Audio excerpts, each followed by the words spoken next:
This last week or so, there's been some controversy on some stuff that you may have heard on the radio, and Gary just wanted to take a few minutes to kind of clear up some of that for you.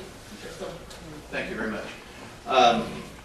First of all, let me tell you that you know, I've been extremely supportive of the Tea Party movement in Oklahoma, and I think, and I've said numerous times on radio shows and in the newspaper, you know, not just in Oklahoma but nationally, that any time you've got people that have woken up and want to show up and listen and understand what's going on and hold our government accountable, that's a good thing.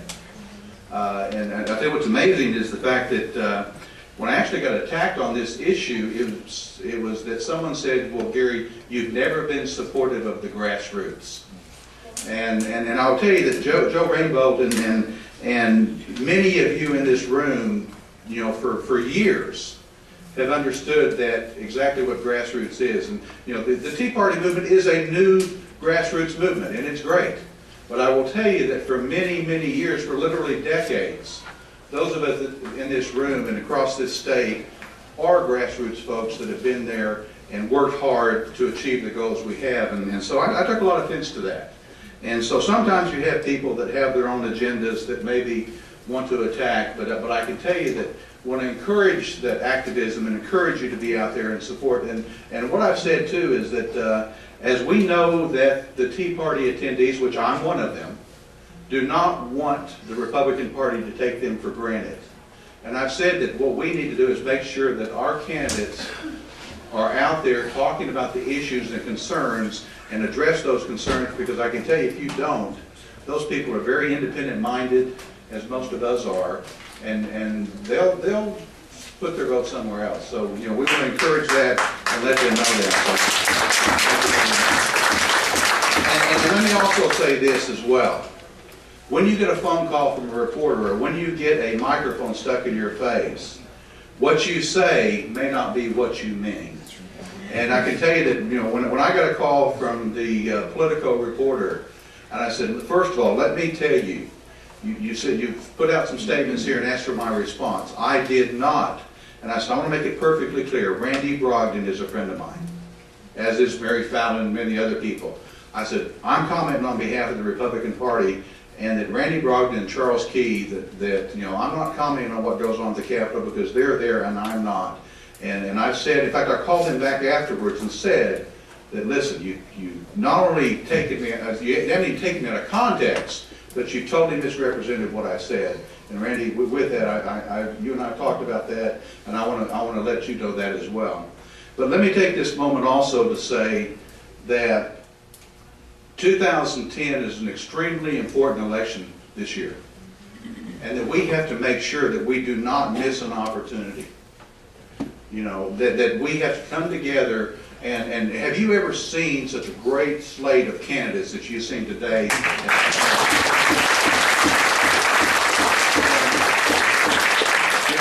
I can tell you this, the grassroots and Joe and the people of 2nd District and the grassroots folks of 2nd District were actually what elected me chairman, and I appreciate that. And it's amazing. And I'm going to tell you, I'm going to take credit for all the people that are here and the things that are going on in 2nd District. And I'll tell you why. Because one of the things we did when we started talking about a district concept, and the 2nd District said that we want to not be forgotten. And it's the leadership of Dwayne Woodruff and Joe Rainbow and the different county leaders in 2nd District that have made this the strongest, most vibrant district in the state of Oklahoma. You may not have a congressman yet, you know, but you do have the best U.S. senator in the nation, bar none, from 2nd District.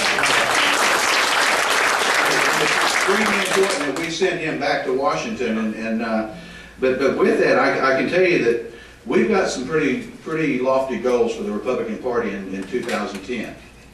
We want to add to the majorities that we won in 2004. We want to add to the first ever majority Senate in 2008. And anything less than a clean sweep of the statewide offices in Oklahoma is going to be a disappointment. And it also means returning a full federal Republican delegation, including the 2nd District right here.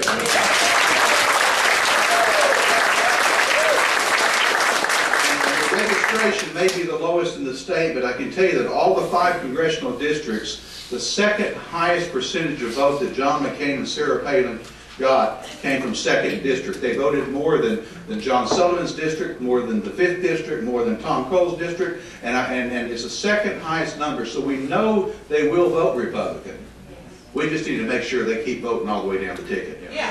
And this is what's extremely important, and what we need to do is to go around into every single county, and it's the time for you to put that voter registration card in front of your conservative Democrat friend and say, don't you think it's time? You know, and like was said earlier, the Democrat Party left them. They didn't leave. You know, they're extremely conservative, and those conservative Democrats have an opportunity now to stand up for this country and stand up for this state. This is a great chance to do that. And I said in Pete Sessions' room, and Pete Sessions is the leader of the National Republican Congressional Committee. And I sat there with him, and I said, I know that you're sitting there looking at dollars a raise versus the dollars of our candidates, but I can tell you that the grassroots activists and the conservative Democrats in Oklahoma are ready for a change, so do not write off the 2nd Congressional District of Oklahoma, because we can win that one. How many times we've heard this about, well, Boren voted this way on this bill, he voted this way on this bill. Folks, his first vote was unforgivable. He voted for Nancy Pelosi.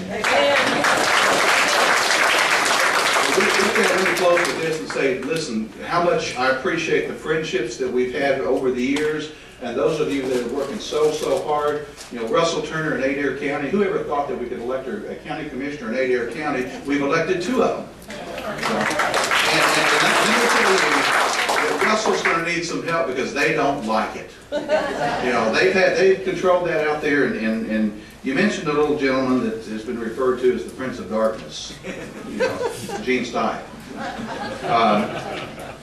Back in, a few years ago, I had a gentleman come to my office for the second time, an FBI agent, and he said, Gary, for 20 years we knew Gene Stein was stealing, we just didn't know how. You guys have provided us a roadmap directly to him, and we didn't put him in a prison cell for a long term, but we did send him to a prison hospital. So at least when that door closed, he was behind prison doors. And as long as we continue to be the Reform Party, as long as we continue to look to do more effective and more efficient things, and we raise ourselves and keep our standards higher, and we hold our own accountable. When the Republicans mess up, I get madder than when the Democrats do. And we need to hold them accountable. Amen. But we need to all come together. We need to do the things necessary to make sure that we get more votes on Election Day, and that when the results come in November of 2010, the reddest state in the nation just got redder. So thank you very much.